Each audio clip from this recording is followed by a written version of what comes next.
ലോക്സഭാ തെരഞ്ഞെടുപ്പ് പരാജയത്തിന്റെ പേരിൽ രാജി ആവശ്യപ്പെടുന്നതിൽ യുക്തിയില്ലെന്ന മുഖ്യമന്ത്രി പിണറായി വിജയൻ. UDF വിജയിച്ചതിന്റെ വേവലാതി അല്ലെന്നും BJP വിജയിച്ചതാണ് ഗൗരവത്തോടെ പരിശോധിക്കേണ്ടതെന്നും മുഖ്യമന്ത്രി നിയമസഭയിൽ പറഞ്ഞു. കല്യാശ്ശേരിയിലും മട്ടന്നൂരിലും വോട്ട് കുറഞ്ഞത് CPM അന്വേഷിക്കണമെന്നും പ്രതിപക്ഷ നേതാവ് VD സതീശൻ ആവശ്യപ്പെട്ടു. ലോക്സഭാ തെരഞ്ഞെടുപ്പ് ഫലത്തിന്റെ പശ്ചാത്തലത്തിൽ ബജറ്റ് ധനവിനിയോഗ ബില്ലിലെ ചർച്ച രാഷ്ട്രീയ വാദപ്രതിവാദങ്ങളുടെ വേദിയായി. UDF വോട്ട് ചോർച്ചയുടെ കണക്കുകൾ നിരത്തിയാണ് മുഖ്യമന്ത്രി പിണറായി വിജയന്റെ പ്രസംഗം. തെരഞ്ഞെടുപ്പ് തോൽവിയിൽ രാജി ചോദിക്കുന്നതിൽ യുക്തിയില്ലെന്നാണ് മുഖ്യമന്ത്രിയുടെ വാദം.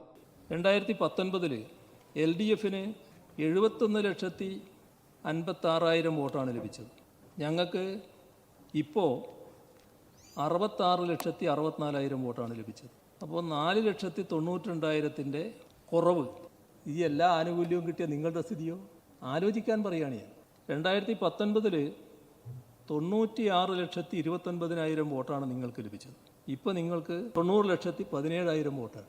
അപ്പോൾ 4,92,000 കുറഞ്ഞ ഞങ്ങൾ, 6,11,000 കുറഞ്ഞ നിങ്ങൾ. ആരുടെ കുറവാണ് വരുന്നത്? ഇതല്ലേ കണക്ക് നോക്കേണ്ടത്. നിങ്ങൾ തോറ്റു എന്നല്ല ഞാൻ പറയുന്നത്, നിങ്ങൾ മഹാവിജയം നേടി. ആ മഹാവിജയം നേടിയ നിങ്ങൾക്ക് എങ്ങനെ വോട്ട് കുറഞ്ഞു അത് നിങ്ങൾ പരിശോധിക്കണം എന്നാണ് ഞാൻ പറയുന്നത്. കണ്ണൂരിലെ LDF വോട്ട് ചോർച്ച ചൂണ്ടിക്കാട്ടിയാണ് പ്രതിപക്ഷം മുഖ്യമന്ത്രിയെ പ്രതിരോധിച്ചത്. തൃശൂരിൽ CPM വോട്ടുകൾ BJPയിലേക്ക് ഒഴുകിയെന്നും പ്രതിപക്ഷ നേതാവ് VD സതീശൻ ആരോപിച്ചു.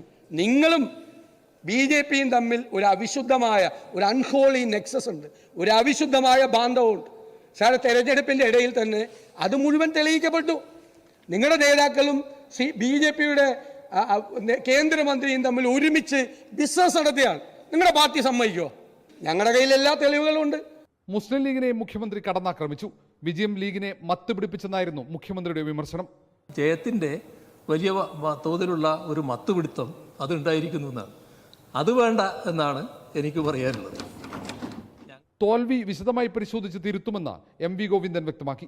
മുൻ പ്രതിപക്ഷ നേതാവ് രമേശ് ചെന്നിത്തല ഉൾപ്പെടെ പ്രതിപക്ഷ നിരയിൽ നിന്നും സംസാരിച്ചവർ ഒന്നടങ്കം CPM BJP രഹസ്യ ബാന്ധവം ആരോപിച്ചു. റിപ്പോർട്ടർ, തിരുവനന്തപുരം.